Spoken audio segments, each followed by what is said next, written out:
ఏదైతే ఆ రోజు ఎన్నికల్లో నేను, పవన్ కళ్యాణ్ గారు, బీజేపీ ముగ్గురం కలిసి ఎన్డీఏ కూటమిలో ఎన్నికల మేనిఫెస్టో ఇచ్చాం. సూపర్ 6 చెప్పాం. ఈ రోజు కూడా చెప్తున్నాం, చిత్తశుద్ధితో పనిచేస్తాం, కష్టపడి పనిచేస్తాం, రాత్రింబగళ్ళు శ్రమ చేస్తాం. మేము చెప్పిన మాటలను నిలబెట్టుకోవడానికి అనుక్షణం పనిచేస్తామని మరొక్కసారి ఈ అసెంబ్లీలో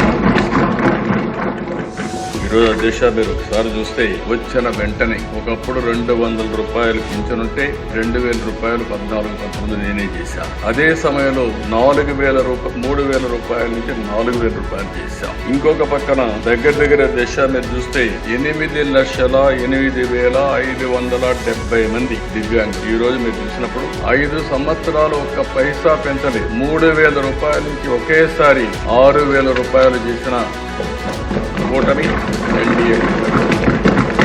అదే మార్గదర్శ కడాన లెప్రసీ పేషెంట్స్ కూడా డబ్బులు ఇవ్వాలంటే మనసు రాకపోతే 7,033 మందికి 6,000 రూపాయలు చొప్పున ఇచ్చాం. ఈ రోజు దేశ మీరు చూస్తే 3,000 నుంచి 4,000 చేశాం. 3,000 నుంచి దివ్యాంగులకు 6,000 చేశాం. కొంతమంది లెప్రసీ గానీ డయాలసిస్ పేషెంట్స్ 10,000 చేశాం. కొంతమంది బెడ్కే పరిమితమైన వాళ్ళకి 15,000 రూపాయలు ఇచ్చి మానవత్వాన్ని నిరూపిస్తున్నాం. కూటమి ఎన్డీఏ కూటమి. దీనికోసం అధ్యక్ష భారతదేశంలో నేను చాలా గట్టిగా చెప్పగలుగుతున్నాను, దగ్గర 33,000 కోట్ల రూపాయలు ప్రతి సంవత్సరం 64 లక్షల మందికి పింఛన్లు ఇచ్చే ఏకైక ప్రభుత్వం, సింగిల్ లార్జెస్ట్ ప్రోగ్రామ్ కంట్రీలో ఈ యొక్క పెన్షన్ ఎవ్రీ మంత్ ఒక పవిత్రమైన సేవాభావంతో ఇస్తున్నాం. ప్రతి నెల 1వ తారీఖు వెళ్తున్నాం. 1వ తారీఖున ఈ పింఛన్లని ఇచ్చి ఎప్పటికప్పుడు మానిటర్ చేస్తున్నాం. పేదవాళ్ళని లక్ష్యంగా పెట్టుకుని వాళ్ళకి అన్ని విధాలు ఆదుకోవడం కోసం మనం ముందుకు పోయే పరిస్థితి వచ్చాం. ఇదే కాదు అధ్యక్ష, ఒకప్పుడు జీతాలు ఎప్పుడు వస్తాయో తెలియదు. ఉద్యోగస్తులకి, ముసలి వాళ్ళకి పింఛన్లు ఇవ్వలేని పరిస్థితి. ఈ రోజు గర్వంగా చెప్తున్నా, 1వ తారీఖున ఎన్ని కష్టాలున్నా పింఛన్లు పేదవాళ్ళకి ఇవ్వడమే కాకుండా గవర్నమెంట్ ఉద్యోగస్తులకి, రిటైర్డ్ అయిన ఎంప్లాయీస్ అందరికీ అదే రోజున పింఛన్లు ఇచ్చే జీతాలు ఇచ్చే కార్యక్రమాన్ని ఏర్పాటు చేశాం. అది ఈ ప్రభుత్వం సాధించిన విజయం అని చెప్పి కూడా నేను మీకు తెలియజేస్తున్నా. అన్నా క్యాంటీన్ వీళ్ళేమి చేయక్కర్లేదు. కట్టిన బిల్డింగ్లన్నీ కూడా అన్నం పెడతా ఉంటే ఉన్న పడంగా వచ్చి పేదవాళ్ళ మీద కోపంతో వాళ్ళకు పొట్టగొట్టే పరిస్థితి. అన్నా క్యాంటీన్ కూర్చి ఇది నాకైతే అర్థం కలదు. ఈ రోజు ఎన్టీ రామారావు గారు తిరుమల తిరుపతి దేవస్థానంలో ఆయన ఆ రోజు ముఖ్యమంత్రిగా వచ్చినప్పుడు అన్నదానం ప్రవేశపెట్టారు. ఈ రోజు 2,000 కోట్ల రూపాయలు కార్పస్ వచ్చింది. వడ్డీతో ఇంకా చాలా మంది దానం చేస్తున్నారు. అంటే ఈరోజు ఒక సంకల్పం అనేది ఎవరు చేశారనేది కాదు, అది మంచిగా చెడా అని ఆలోచించకుండా ఈరోజు అదే కానీ తర్వాత వచ్చిన టీటీడీ బోర్డు కానీ లేకపోతే ముఖ్యమంత్రులు కానీ తిరుమలలో అన్నదానాన్ని కూడా వద్దని చెప్పి క్యాన్సిల్ చేస్తుంటే ఏమైనా ఆ విధంగా చేయలేదు కాబట్టి కంటిన్యూ అయ్యే పరిస్థితి వచ్చింది. ఈరోజు మేము వస్తానే మళ్ళీ 204 అన్నా క్యాంటీన్లు ప్రారంభించాం. ప్రతి నియోజకవర్గంలో అన్నా క్యాంటీన్లు పెట్టి తద్వారా పేదవాళ్ళందరినీ ఆదుకునే కార్యక్రమానికి శ్రీకారం చుడతాం. ఇది ఈ ప్రభుత్వం యొక్క కమిట్మెంట్ అని కూడా నేను మీకు తెలియజేస్తున్నా.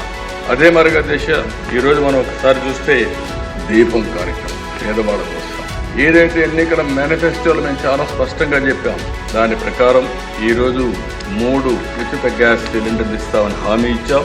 ఇప్పటికే 1 రిలీజ్ చేశాం, 3 కూడా ఇచ్చేదానికి సిద్ధపడ్డాం. ఈ రోజు మీరు చూస్తే 48 అవర్స్ లో వాళ్ళు కట్టిన తర్వాత తిరిగి వాళ్ళకి డబ్బులన్నీ కూడా రీపే చేస్తున్నాం. ఈ ఒక్క ప్రోగ్రామ్ లో 2,684 కోట్ల రూపాయలు ఖర్చు అవుతుంది. ఇప్పటికే 1 కోటి మంది రిజిస్ట్రేషన్ చేసుకున్నారు. 80 లక్షల మందికి ఇచ్చాం. 686 కోట్ల రూపాయలు ఈ కార్యక్రమం కింద 93 లక్షల మందికి ఇప్పుడు లేటెస్ట్ మనోహర్ గారు చెప్పినట్టు 93 లక్షలకి ఇచ్చాం. దీనికి ఎప్పటికప్పుడు ఎవ్వరికి ఇబ్బంది లేకుండా ఇచ్చే కార్యక్రమాన్ని తీసుకుంటాం. దీపం పెట్టింది నేను మొట్టమొదటిసారి ముఖ్యమంత్రిగా వచ్చినప్పుడు పెట్టాం అధ్యక్ష సమైక్య ఆంధ్రప్రదేశ్లో. ఈరోజు మళ్ళీ గర్వంగా ఫీల్ అవుతున్నాం. ఆడబిడ్డలు ఎవ్వరికీ ఇబ్బంది లేకుండా వంట గ్యాస్ ఉచితంగా ఇచ్చే కార్యక్రమానికి ఎన్డీఏ శ్రీకారం చుట్టాం. ఇది ఒక పెద్ద అచీవ్మెంట్ అని చెప్పి కూడా మీకు తెలియజేస్తున్నాను. ఇదే కదా దిశ. ఈరోజు ఈ సభ ద్వారా నేను ఒకటే హామీ ఇస్తున్నా, తొందరలోనే ఇప్పటికీ డిఎస్సి అనౌన్స్ చేశాం, దానికి కూడా శ్రీకారం చుడతాం.